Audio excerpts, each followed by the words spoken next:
마태복음 3장 이 내용을 통해서 우리가 지난 시간 이제 예수님께서 왕으로 오시는데 그 왕으로 오신 예수님 앞서 예수님이 왕이시다라는 그 내용을 미리 소개하는 자가 있는데 그 자가 바로 세례 요한이다. 그래서 세례 요한은 이사야서 40장 3절 그리고 말라기서 4장 6절 이미 구약에서 예언된 자다라는 사실을 우리가 살펴봤습니다. 자, 그러면 이 세례 요한의 생활이 어떠한가? 4절 내용을 보니 이 요한은 낙타털 옷을 입고 그리고 허리에 가죽띠를 띠고 그리고 음식은 메뚜기와 석청이었더라. 지금 이렇게 말씀을 하고 있어요.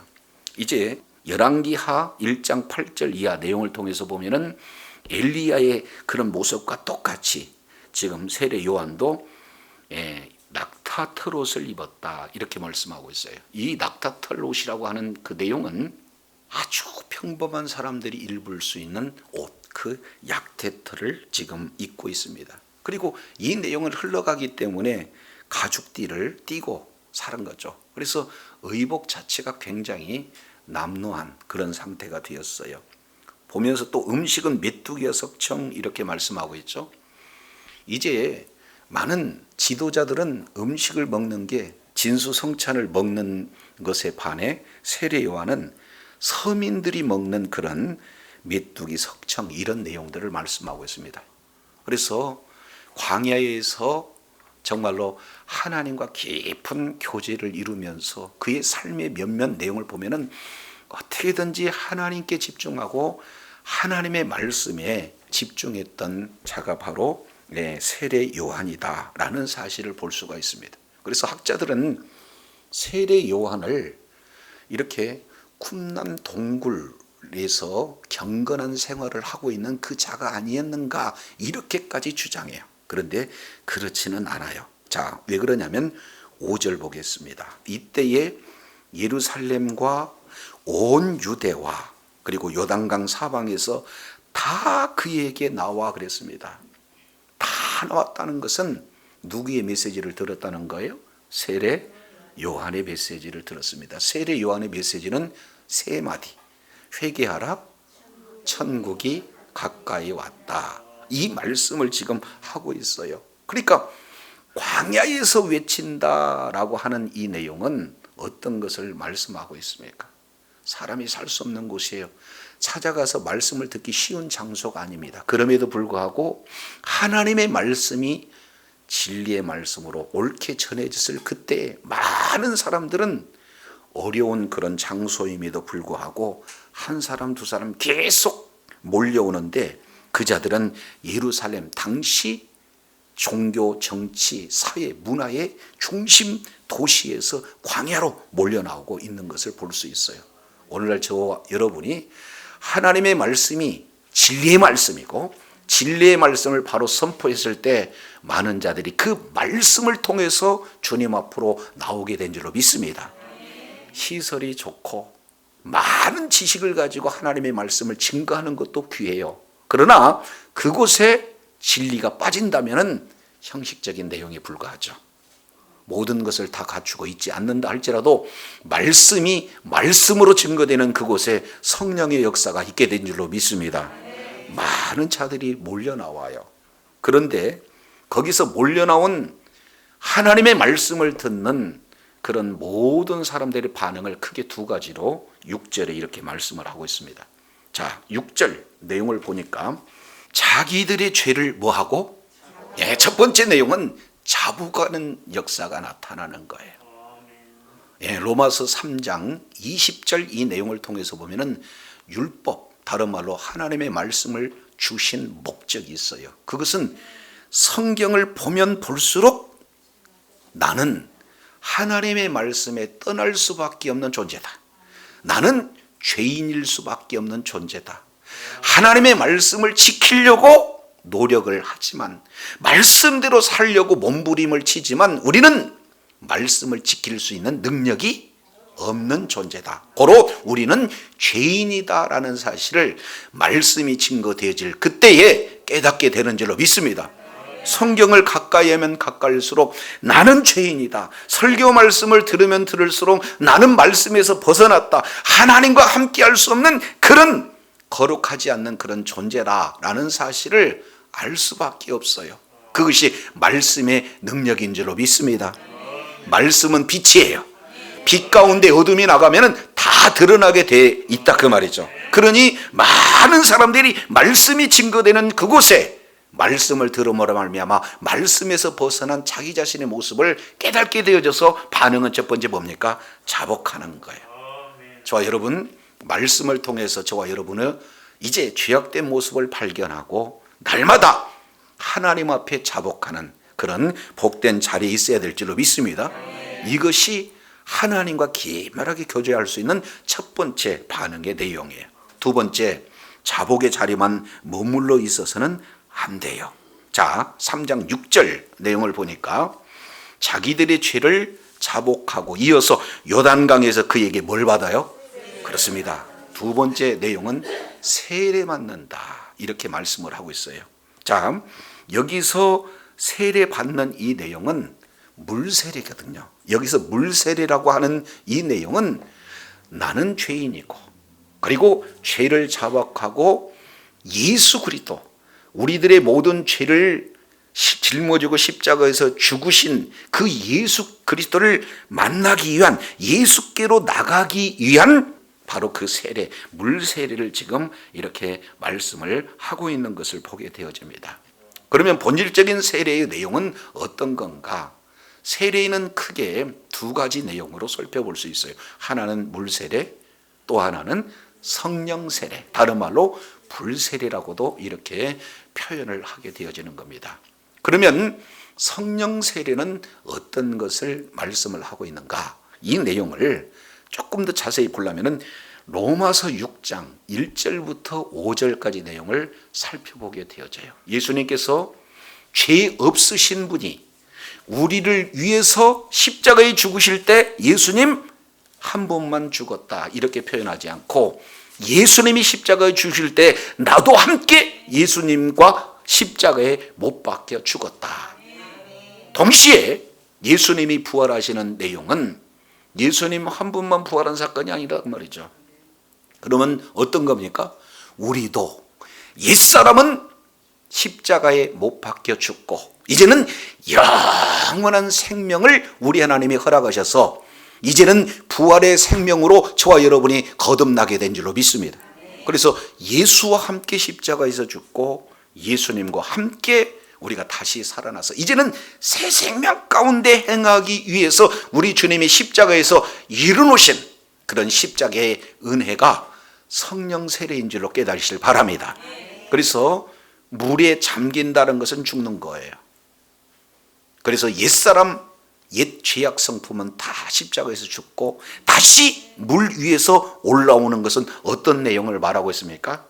이제는 옛사람은 죽고 새 사람 위로부터 거듭난 그런 새 사람이 저와 여러분에게 주어지는 것이 세례 속에 예수와 함께 죽고 예수님과 함께 다시 살아나는 의미가 세례인 줄로 믿습니다.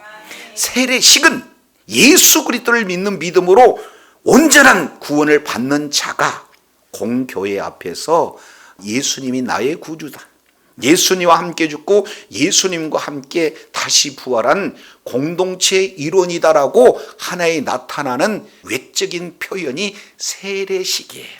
그래서 오늘 지금 세례 요한에게 나왔던 많은 자들은 이제 이런 성령 세례가 아닌 바로 물세례의 그런 어떤 내용이다라는 것을 볼 수가 있어요. 조금 어려운 표현이 되어질 수가 있습니다. 왜 그러냐면 우리는 성령 세례는요, 예수 그리스도를 믿는 믿음으로 이미 저와 여러분은 이루어지는 줄로 믿습니다. 그래서 성령 충만과 성령의로 충만, 이 내용을 조금씩 구분할 필요가 있습니다. 왜 그러냐면 성령 세례를 받았다는 것은 다른 말로 성령의 충만을 말씀하고 있어요. 여기서 성령의 충만이라고 하는 이 내용은 바로 소유를 얘기하는 거예요. 소유. 그래서 성령님께서 이미 우리 안에 내주한 것을 성령 세례로 깨달으시길 바랍니다. 이것은 단 한 번 이례적 단회적인 사건이에요. 이것은 이제 전적인 하나님의 은혜로 우리가 성령 세례를 받는 겁니다. 반면 성령으로 충만하는 그런 내용은 이제 우리가 날마다 반복적이고 지속적으로 계속 받아야 되는 거예요. 그래서 성령의 세례를 두 가지로, 성령 내주 사건과 성령 충만한 그런 내용으로 우리가 조금 더 세부적으로 이렇게 살펴볼 수가 있습니다. 그런데 여기서 세례 요한은 성령 세례가 아니라 무슨 세례다? 물 세례다. 예수께로 인도하기 위한, 이제 죄악에서 회개하고 예수님을 구주로, 예수님을 왕으로 모시기 위한 세례다라는 사실을 지금 이렇게 말씀을 하고 있습니다. 자, 그런데 3장 7절 여기에 주목할 내용이 있죠. 요한이 많은 바리새인들과 사두개인들이 세례 베푸는 대로 오는 것을 보고 이르되 독사의 자식들아, 누가 너희를 가르쳐 임박한 진노를 피하라 하더냐. 아주 강력한 책망을 하고 있어요. 독사의 자식들아. 이것은 아주 직역으로 본다면 지옥 갈 자식들아. 지금 이런 표현을 하고 있는 것을 볼 수가 있어요. 자, 왜 그러냐면 여기 대상이 누군지를 살펴봐야 돼요. 자, 대상 내용을 통해서 보니까 크게 몇 부류입니까?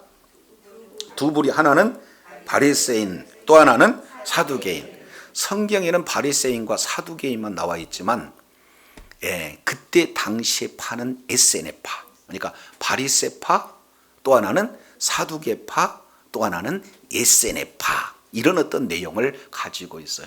근데 이 에세네파는 초경건주의, 이런 어떤 자들을 지금 말하고 있어요. 어떻게든지 결혼도 하지 않고 하나님의 말씀대로 살려고 하는 경건한 삶을 추구했던 그런 자들을 에세네파 이렇게 얘기합니다. 그래서 대부분 쿵남 동굴에서 공동체를 이렇게 하고 있는데, 그러면 그들의 주된 사역은 어떤 내용이냐? 성경을 필사해서, 그리고 그 성경을 후대에 남기는 그런 사역을 주로 하는 그런 어떤 자들이에요. 그런데 반면 바리새파는요, 굉장히 형식적이고 굉장히 의식적이고 동시에 아주 말씀을 지키는 일에는 목숨을 거는 그런 어떤 자들입니다. 근데 그 중심 가운데는 뭘로 가득 차 있냐면 교만으로 가득 차 있어요. 우리처럼 하나님의 말씀을 잘 지키는 자는 없다, 그런 어떤 내용이에요. 그래서 이제 지나치게 하나님의 말씀을 문자적으로 이렇게 해석하고 오히려 하나님의 말씀보다는 좀 더 외식적인 그런 어떤 신앙을 가졌던 자가 바리새파입니다. 이런 특징을 가지고 있어요. 반면 사두개파는요, 성경이 많이 있지만 모세오경만이 하나님의 말씀이다. 그래서 영도 부인하고 또 천사도 부인하고 부활도 부인하는 그들이에요. 그러면서 사회의 참여를 적극적으로 진행하기 때문에 공회의의 의원이 전부 다 거의 대부분 누구를 차지하고 있느냐? 사두개파가 차지하고 있어요. 그래서 하나는 지나친 말씀, 또 한 부류는 지나친 사회 참여, 이런 어떤 내용을 가지고 있는 그들입니다. 그런데 그들의 공통점은 뭐냐? 지도자 계층이라는 거예요. 그래서 지금 세례 요한이 세례를 베풀고 있을 때 그 지도자층이 지금 몰수히 나오는데, 그런 자들을 향해서 요한이 뭐라고 얘기하고 있어요? 독사의 자식. 여기는 의미한 바가 크다, 그 말이죠. 왜 그러냐면 안 나가는 사람이 다 없이 모두 나가서 자복하고 그리고 세례를 받는 그런 초유의 사건을 보고 도대체 세례 주는 자가 누군지, 실제로 자복하고 세례를 받기 위해서 나오는 것이 아니라 세례 주는 자가 누군지 이 내용을 이렇게 테스트하기 위해서 나온 거예요. 오늘날 어떤 모습이냐? 하나님 앞에 예배를 드리러 나오는데 하나님 앞에 예배를 드리러 나오는 것이 아니라 표를 조금 얻기 위해서 나온다든지, 아니면 많은 사람들을 알게 되어지면은 장사가 돼요. 그러니까 내 경제 생활에 유익이 되기 위해서 나오는 그런 어떤 모습을 정확하게 파악하고 독사의 자식들아, 지금 이렇게 책망하고 있는 내용들이에요. 저도 여러분도 늘 삶의 그런 어떤 현장 속에서 정말로 우리 하나님께서 영과 진리로 예배하는 자를 찾고 찾으신 줄로 믿습니다. 그러니까 모든 삶의 중심이 뭐예요? 하나님께 예배하는 그런 어떤 삶이 돼야 돼요. 그런데 그 하나님을 내 기도 응답하는데 도구로 쓴다든지, 내가 출세하는데 그 하나님을 도구로 쓰는 것은 오늘 세례 요한의 내용을 통해서 보면은 결코 책망받을 길이지 하나님이 기뻐하는 길이 아님을 깨닫고, 날마다 하나님이 저와 여러분을 부르신 목적을 바로 깨닫고 그에 합당한 그런 열매를 맺어야 될 줄로 믿습니다. 그래서 8절, 그러므로 이렇게 말씀하고 있어요. 회개에 합당한 열매를 맺고, 그리고 속으로는 아브라함이 우리 조상이라고 생각하지 말라. 내가 너희에게 이르노니 하나님이 능히 이 돌들로도 아브라함의 자손이 되게 하시리라. 이들은요, 머릿속에 뭘 가지고 있냐면 예수님 앞에서도 우리는 아브라함의 자손이라는 거예요. 요즘으로 본다면은 나 큰 교단에 소속돼 있어. 큰 교회에 소속돼 있어. 그래도 교회에 나와. 이런 내용 가지고 천국이 결정되지 않는다는 사실이에요. 때로는요, 어떤 분은 이렇게 표현합니다. 우리 아버지가 장로님이고 우리 어머니가 권사님인데 나는 뱃속에서부터 예수 믿었다 라고 하는 그런 그 모태신앙을 가지고 천국 간다, 오해다 그 말이죠. 모태신앙이다 할지라도 예수님이 내 구주다라는 확실한 믿는 믿음하에 신앙 고백이 이루어졌을 때에 바로 이 예수 그리스도를 믿는 믿음을 가진 그런 자라야만 구원받게 되는 줄로 믿습니다. 오랫동안 예배를 드렸다, 직분을 가졌다, 큰 교단, 큰 교회 다닌다, 이것이 바로 우리의 구원을 차지우지하지 않는다는 거예요. 근데 사두개파, 바리새파는 우리는 아브라함의 후손이에요, 이것만 가지고 하나님이 원치 않는 그런 길들을 진행하는 걸 보고 지금 책망하고 있는 것을 볼 수가 있습니다. 그러면 속으로는 이렇게 잘못된 신앙을 가졌고 겉으로는 말로는 회개를 하지만 삶 속에서 회개가 이루어지지 않는 그런 자에게 회개에 합당한 뭐를 예리라? 네, 저와 여러분요, 회개를 잡아가고 혼돈하고 오해하는 그런 경향이 있어요. 하나님, 제가 이런 잘못을 했어요. 이것은 회개가 아니에요. 이것은 자복이다 그 말이죠. 그러면 회개라는 것은 우리가 오전 시간에도 살펴봤지만 전인격적인 회개를 말씀하고 있어요. 첫 번째 내용은 지적으로, 그리고 두 번째는 정적으로, 그리고 세 번째는 뭐예요?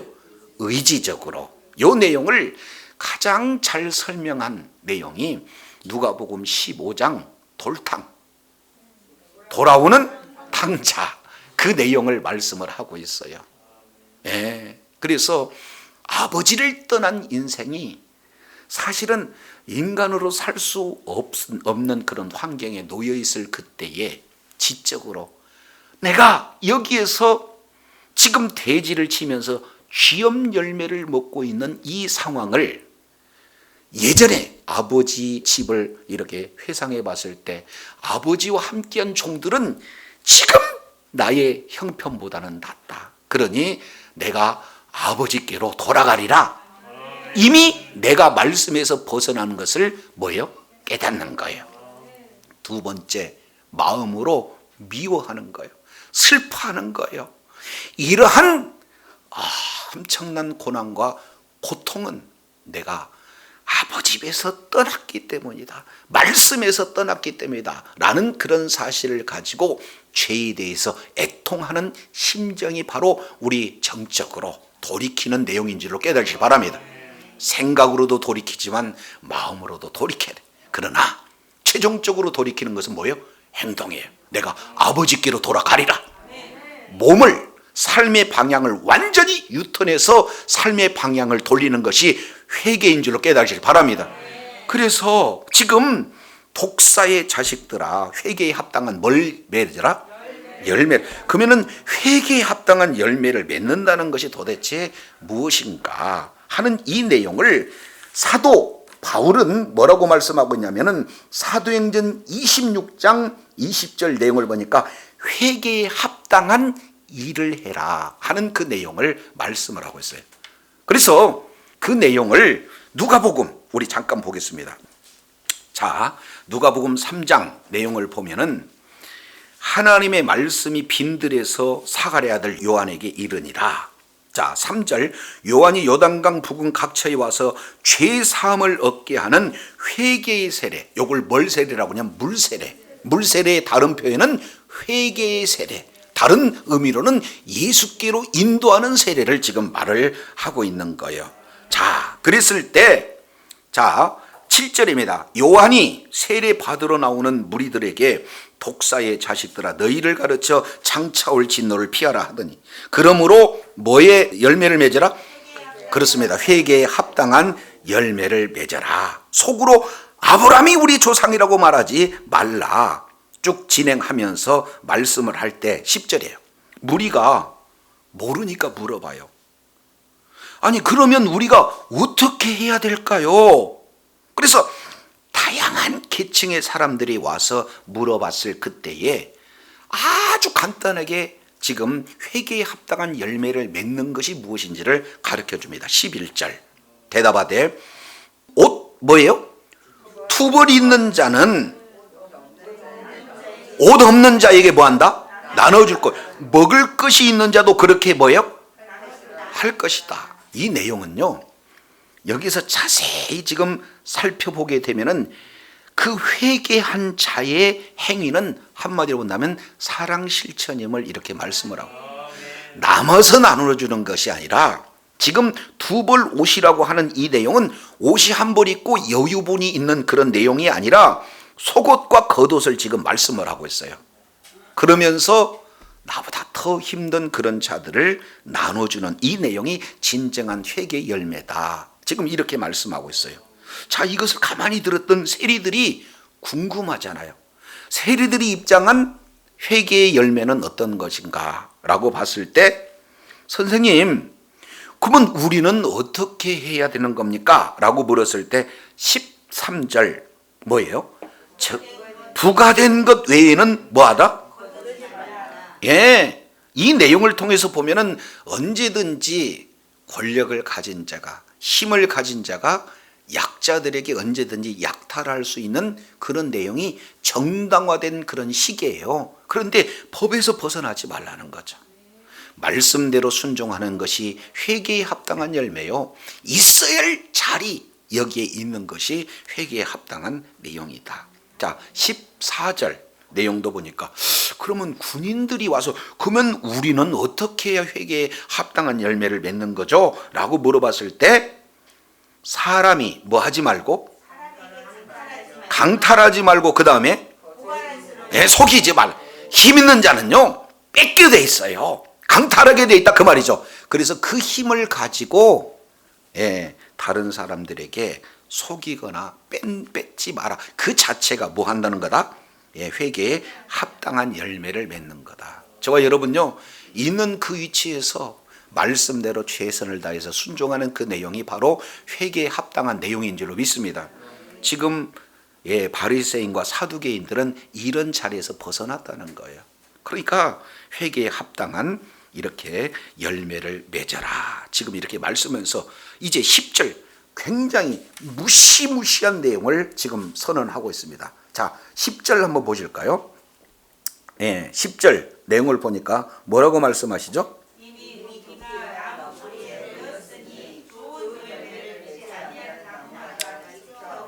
이미 도끼의 나무 뿌리에 놓였으니 좋은 열매를 맺지 않은 나무마다 찌꺼 불에 던진다.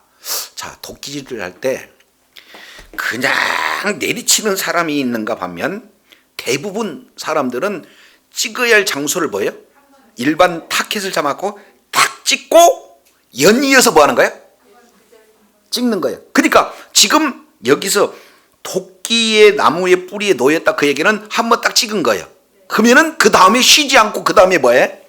바로 찔리는 그 내용을 말씀하고 있어요. 그만큼 심판에 대한 임박성을 이렇게 말씀을 하고 있습니다. 우리가 회개에 합당한 열매를 맺지 않는다, 그러면 우리 하나님께서는 반드시 심판하시겠다.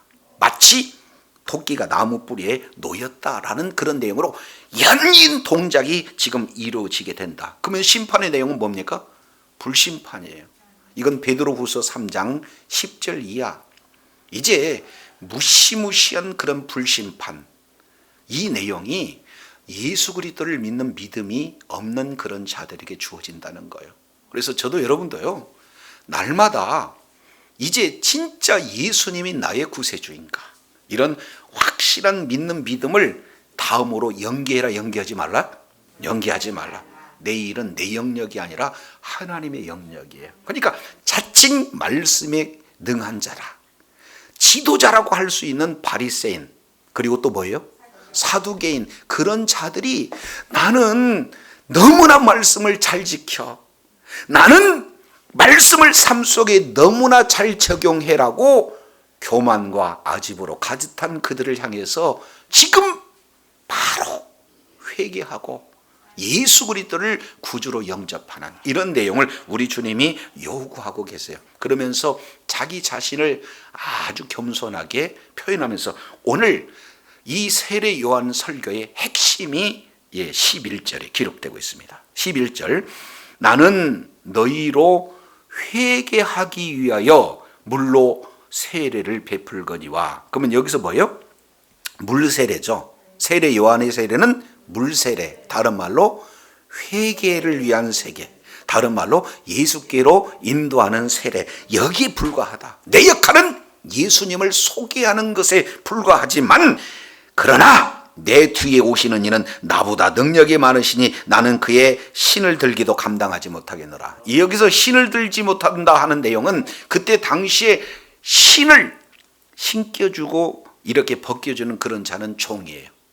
근데 나는 그조차도 못한다는 건 나는 종만 또 못하다. 지금 이렇게 자기 자신을 아주 낮춰요. 많은 사람들은 혹시 그가 그리스도인가 라고 높이는데, 그는 분명히 자기의 정체성은 나는 그리스도가 아니고 그리스도의 신발조차도 이렇게 신기할 수 없는 그분에 비해서는 종보다도 못한 그런 존재다. 왜냐하면 나는 물로 세례를 주지만 그분은 뭘로 세례를 줘요? 성령과 불로 너희에게 세례를 줄 것이요. 여기에 한국교회 상당히 오해되는 표현입니다. 이게 성령의 불이에요? 성령과 불이에요? 그러니까 성령의 세례도 주고 불 세례도 준다는 거예요. 여기서 불 세례는 지옥 세례를 얘기하는 거예요. 다른 건 몰라도 불 세례를 다른 성구를 들어 사용하는 것은 몰라도 여기서 나오는 불 세례는 지옥 불이에요. 왜 그러냐면 문맥으로 봐야 돼요. 자, 뒤에 내용을 보면은 12절 이렇게 표현하고 있습니다. 손에 키를 들고 그 다음에 자기의 타작마당을 정하사 알곡은 모아 곡간에 들이고 쭉정이는 꺼지지 않는 어디에 태우리라? 여기서 나타나는 불이다 그 말이죠. 그러니까 성령 세례는 알곡과 연관이 되어 있고 불 세례는 쭉정이를 태우는 불과 연관이 되어 있어요. 알곡은 곡간에, 이 내용은 성령 세례, 그리고 불 세례는 쭉정이는 불에 태우는 것, 이것과 연관이 되어 있어요. 그런데 여기에 삼중으로 이렇게 표현을 하고 있습니다. 첫 번째는 자기 손에, 자기라는 이게 반복으로 지금 표현이 되고 있어요. 자기 손에 키를 들고, 두 번째는요 자기의 타작마당에, 그러면서 세 번째 자기의 알곡은 이렇게 표현을 하고 있습니다.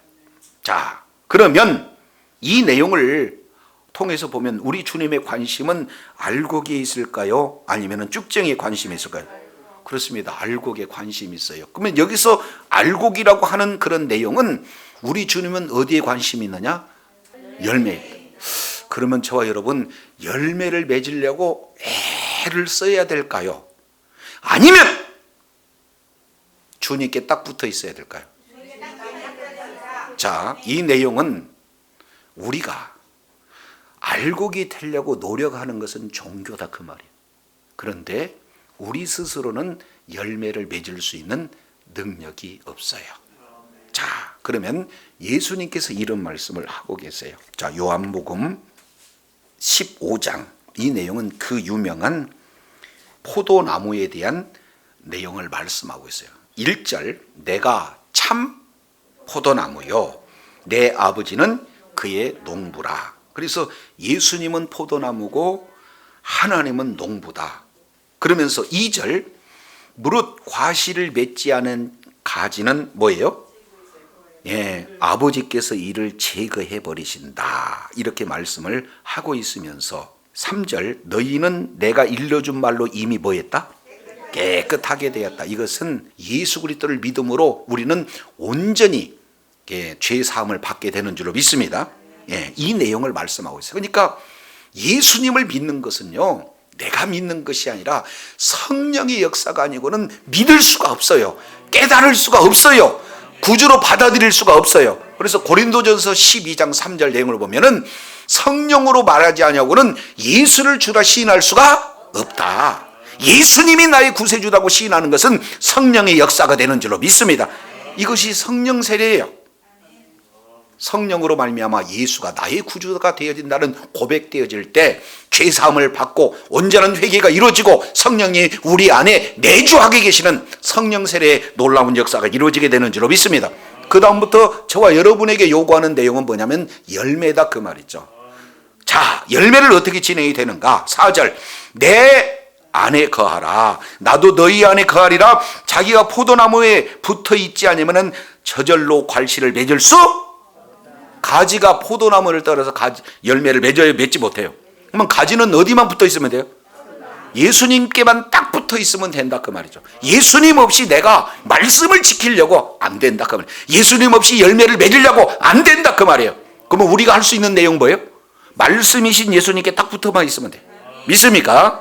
자, 그래서 5절, 나는 포도나무요 너희는 가지니 그가 내 안에, 내가 그 안에 있으면 이 사람은 과실을 많이 맺나니 나를 떠나서는 아무것도 살 수가 없어요. 저와 여러분, 예수 안에 머물러 있어야 될 줄로 믿습니다. 말씀 안에 머물러 있어야 될 줄로 믿습니다. 그러면 열매가 맺어지는 거예요. 그렇다고 그냥 열매 맺도록 나는 가만히 있어요. 그 내용이 아니라 어떻게 됐지? 말씀 앞 부르짖는 몸부림을 우리 주님이 말씀하고 있어요. 그래서 15장 16절 이렇게 표현을 하고 있어요. 자, 15장 16절, 너희가 나를 택한 것이 아니요 내가 너희를 택하여 세웠나니 이는 너희로 가서 과실을 뭐하게 하고, 네, 첫 번째 우리 주님은 너희로 가서, 두 번째 과실을 맺게 하고, 그러니까 우리는 계속해서 주님 앞으로, 말씀 앞으로 계속 가서 주님께 붙어 있으면 반드시 과실을 맺게 될 줄로 믿습니다. 여기 끝나는 게 아니에요. 그 다음에 뭐예요? 더 너희는 과실을 항상 있게 하여 내 이름으로 아버지께 무엇을 구하든지 다 뭐한다? 그렇습니다. 가는 단계, 맺는 단계, 항상 있는 단계, 그리고 하나님의 뭐예요? 기도의 응답을 받는 모든 내용이 신앙생활의 압축판을 이렇게 말씀을 하고 계세요. 그러니 우리는 이제 우리의 진정한 소망은 예수 그리스도인 줄로 믿습니다. 예수께 나가야 돼요. 예수님을 나의 구주로 영접해야 돼요. 예수께 붙어 있어야 돼요. 열매는 맺어집니다. 기도하면 응답되어집니다. 이것을 우리 주님께서는 말씀하고 있어요. 사두개인과 바리새인들은 예수 없이 종교 생활로, 예수 없이 형식적인 예배로, 예수 없이 자기가 말씀을 지켜서 그 말씀을 순종한다고 교만한 그 내용으로는 예수님 앞으로 들어올 수가 없기에 아주 책망의 내용들을 오늘 말씀을 하고 있어요. 그래서 저도 여러분도 이제 종교 생활을 하고 있는 바리새인과 사두개인의 그 길에 서게 되어지면 우리 주님은 책망하십니다.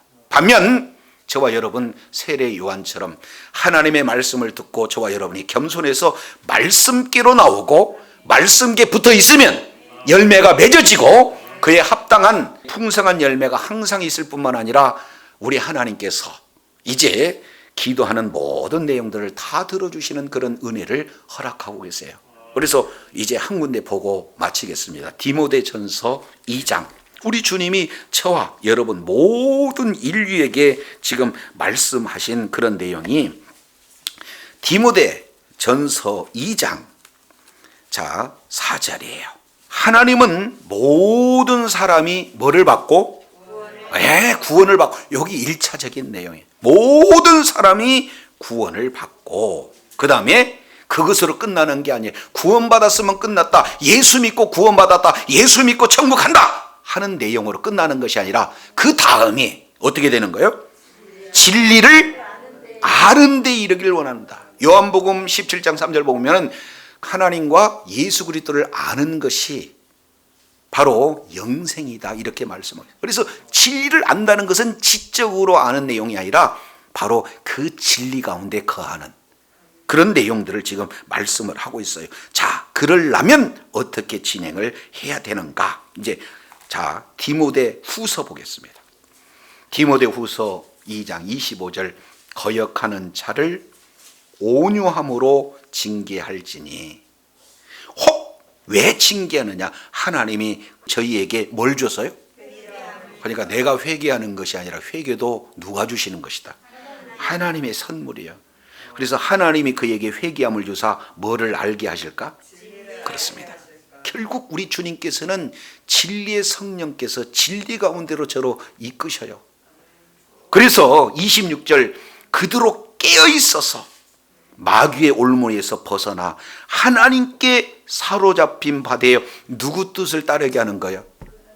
그렇습니다. 지금까지는 말씀에 벗어나서 내가 원하는 길을 갔지만 내가 원하는 그 길을 갈 때에 우리 하나님께서는 징계를 줘서 회개할 수 있도록 사인을 보내주셔요. 반면 그 징계를 통해서 깨닫고 이제 회개해서 어디 가운데로 가면은 진리 가운데로 가면 우리 주님께서는 그때부터 마귀의 그런 올무에서 벗어나서 이제 하나님의 장중에 붙들린 바 돼서 하나님의 뜻을 이루는데 회개에 합당한 일을 하는데 회개에 합당한 열매를 맺는데 저와 여러분이 존귀하게 쓰임받게 될 줄로 믿습니다. 주님 오시는 그날까지 이제 말씀 앞에 우리가 순종하고 말씀께로 우리 자신을 겸손하게 낮춰서 그 말씀에 딱 붙어 날마다 회개에 합당한 열매를 맺는 것은 바로 내가 맺는 것이 아니라 주님께서 나로 하여금 뭐예요? 맺게 하는 그 말씀에 순종할 때에 날마다 하나님께서 모든 기도하는 일에 응답으로 이 땅 살면서도 천국의 모든 삶을 온전히 경험할 수 있는 천국된 삶을 우리 하나님이 허락해 주실 줄로 믿습니다. 예수님 안에서 날마다 천국을 누리며 하나님 앞에 존귀하게 쓰임 받는 주의 사랑하는 자녀들이 다 되시기를 예수 이름으로 축원합니다. 기도하겠습니다.